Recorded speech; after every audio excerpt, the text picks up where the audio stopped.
Betty Friedan, 1921 to 2006, a leader in the modern women's rights movement. Today we tell about Betty Friedan. She was a powerful activist for the rights of women. Betty Friedan is often called the mother of the modern women's liberation movement. Her famous book, The Feminine Mystique, changed America. Some people say it changed the world. It has been called one of the most influential non-fiction books of the 20th century. Friedan reawakened the feminist movement in the United States. That movement had helped women gain the right to vote in the 1920s. Modern feminists disagree about how to describe themselves and their movement, but activists say men and women should have equal chances for economic, social, and intellectual satisfaction in life. 50 years ago, life for women in the United States was very different from today. Very few parents urged their daughters to become lawyers or doctors or professors. Female workers doing the same jobs as men earned much less money. Women often lost their jobs when they had a baby. There were few child care centers for working parents. Betty Friedan once spoke to ABC television about her support for sharing responsibility for the care of children. If child-rearing was considered the responsibility of women and men or women and men in society, then we really could pull up our skirts and declare victory and move on. Betty Friedan was born Betty Goldstein in 1921 in Peoria, Illinois. Her immigrant father worked as a jeweler. Her mother left her job with a local newspaper to stay home with her family. Betty attended Smith College in Northampton, Massachusetts. It was one of the country's best colleges for women. She finished her studies in psychology in 1942.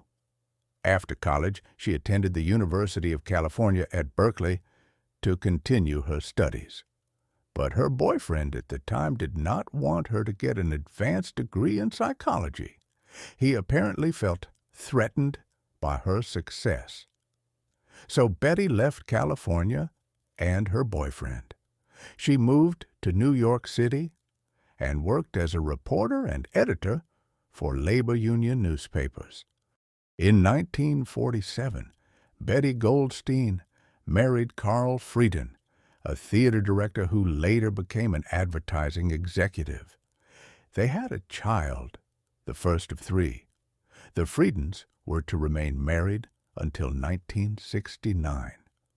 When Betty Friedan became pregnant for the second time, she was dismissed from her job at the newspaper. After that, she worked as an independent reporter for magazines. But her editors often rejected her attempts to write about subjects outside the traditional interests of women. In 1957, Friedan started research that was to have far-reaching results. Her class at Smith College was to gather for the 15th anniversary of their graduation. Friedan prepared an opinion study for the women.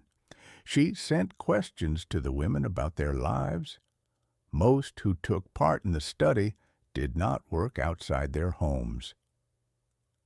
Friedan was not completely satisfied with her life. She thought that her former college classmates might also be dissatisfied. She was right.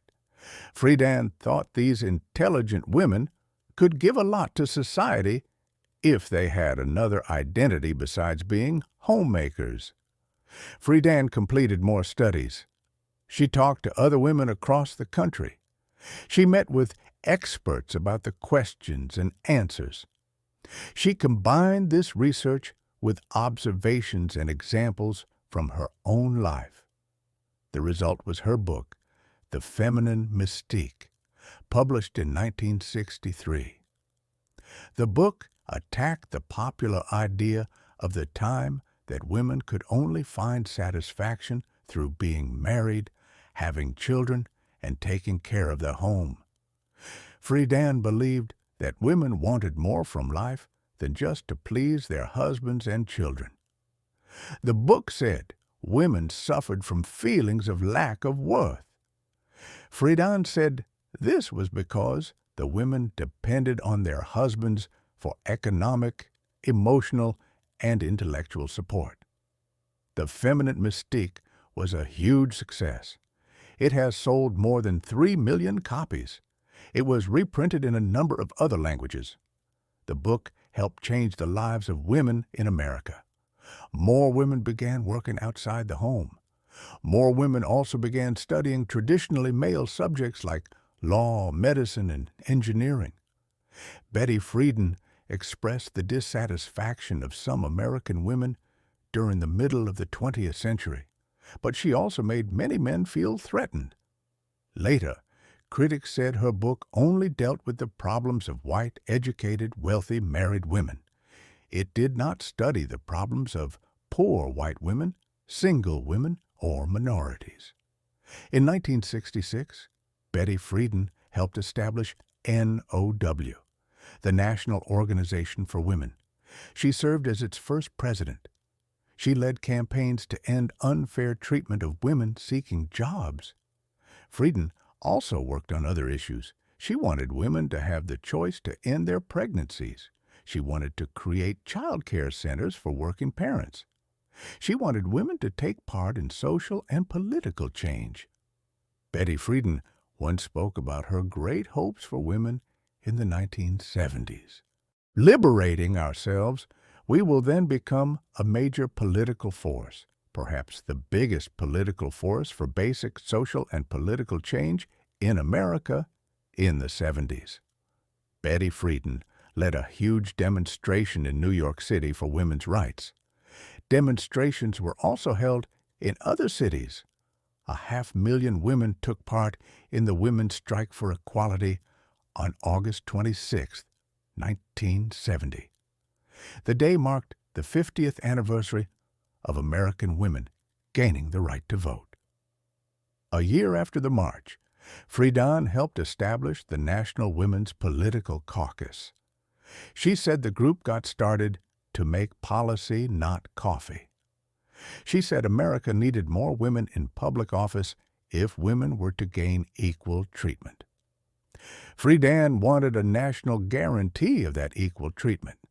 She worked tirelessly to get Congress and the states to approve an amendment to the United States Constitution that would provide equal rights for women.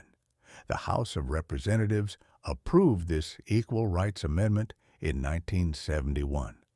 The Senate approved it the following year. 38 of the 50 state legislatures were required to approve the amendment. Congress set a time limit of 7 years for the states to approve it. This was extended to June 30th, 1982. However, only 35 states approved the amendment by the deadline, so it never went into effect.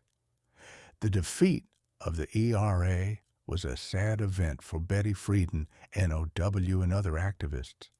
In 1981, Betty Friedan wrote about the condition of the women's movement. Her book was called The Second Stage. Friedan wrote that the time for huge demonstrations and other such events had passed. She urged the movement to try to increase its influence on American political life. Some younger members of the movement denounced her as too conservative. As she grew older, Friedan studied conditions for older Americans. She wrote a book called The Fountain of Age in 1993. She wrote that society often dismisses old people as no longer important or useful. Friedan's last book was published in 2000. She was almost 80 years old at the time. Its title was Life So Far. Betty Friedan died on February 4th, 2006. It was her 85th birthday. Betty Friedan once told a television reporter how she wanted to be remembered. She helps make it better for women to feel good about being women. And therefore, she helped make it possible for women to more freely love men.